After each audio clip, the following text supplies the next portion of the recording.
Hola, mi nombre es Ildefonso Ortiz Hernández, soy de la carrera de Ingeniería en Sistemas Automotrices de primer semestre. Y en este video les voy a hablar sobre los arreglos en C++. Un vector o arreglo unidimensional es un tipo de dato que almacena una secuencia de datos del mismo tipo. Como bien sabemos, los elementos de un vector se almacenan en zonas continuas de memoria y se pueden acceder a ellas de manera directa mediante un índice o posición. Un arreglo en C++ se clasifica de la siguiente manera.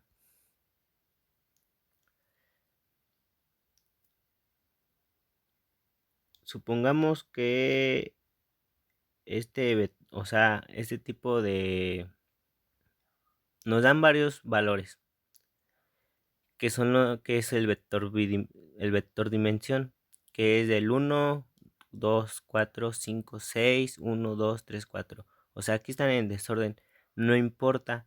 ¿Por qué? Porque los arreglos hacen que cada arreglo ordenen toda esa cifra. O sea, cada arreglo siempre va a partir del 0, como nos muestra en el esquema de abajo.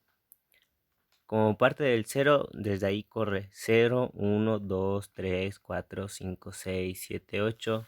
Y ese es nuestro vector dimensión, que sería el arreglo en C++.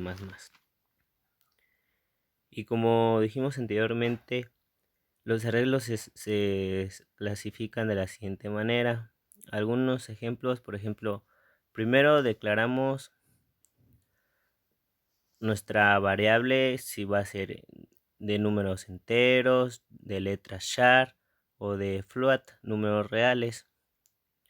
Por ejemplo, primero damos nuestra variable, damos el nombre a nuestra variable, que en el primer caso sería números, y ponemos la cantidad de elementos o la cantidad de funciones que se realizarán, que en el primero serían 15. En el ejemplo de char son 5 funciones las que se harían, los 5 pasos. En el de flat pues son 10. Otra cosa que tenemos que tener en cuenta es que cada vector o regla comienza desde la posición 0, como ya lo habíamos dicho anteriormente. Por lo tanto, la última posición del arreglo será n-1.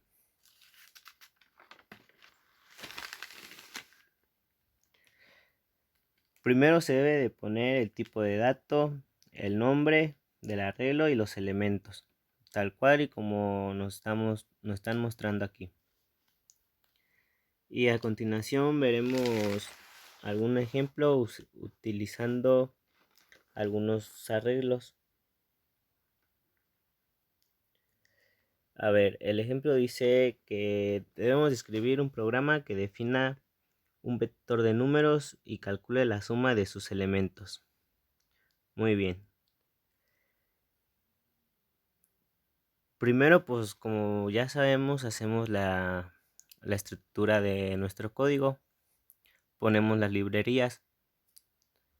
Enseguida ponemos el launching namespace para que nos tome bien el programa, o sea, para que lea y corra bien nuestro programa y no haya ningún error.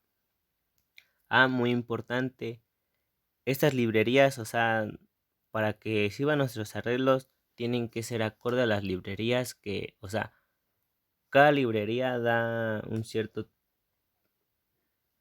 número delimitado de arreglos, y para hacer este programa, este código, necesitamos estas dos librerías, que es la include Istream y la include conio.h. A ver, primer paso, definimos un vector de tipo entero,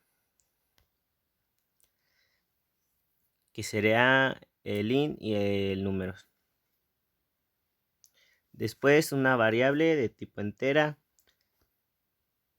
Esta será donde se denominarán los elementos. Después ponemos una función forInt, que sería igual 1 igual a 0. ¿Y por qué 0? Porque ya como sabemos y como habíamos dicho antes, cada arreglo comienza desde el cero. Y 1 menor a 5, ¿por qué? Porque solamente tenemos 5 elementos o 5 letras o 5 char, o sea, dependiendo de nuestro código. Por ejemplo, aquí son números enteros, y como nomás tenemos 5 números, es menos 5 y más. Hacemos nuestra variable, que es la de suma. Suma más igual a suma, suma más suma es igual a números. Y ponemos la letra i, que corresponde en la función for a i igual a 0 y i menor que 5 y más. Lo siguiente que debemos hacer es hacer la suma de todos los elementos. Ponemos un cot, ponemos el mensaje que diga la suma de los elementos del vector es, y la suma con el resultado y un salto de línea. Lo compilamos, lo corremos y vemos claramente que nos lee que dice la suma de los elementos del vector es 15. ¿Por qué es 15? Porque el arreglo que utilizamos en este código es el tipo de arreglo que nos ayuda a sumar todos los números, o sea, que queremos leer. Por ejemplo, aquí fue el número 1, 2, 3, 4, 5, y lo podemos comprobar porque, por ejemplo, si hacemos la suma así a lápiz, 1 más 2 son 3, 3 más 3 son 6, y 6 más 4 son 10, más 5, 5. Y ahí ya es la suma de nuestros 5 números.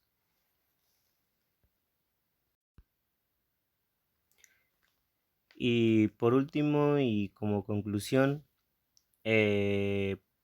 para hacer referencia a cada uno de sus elementos, es necesario que utilicemos dos índices.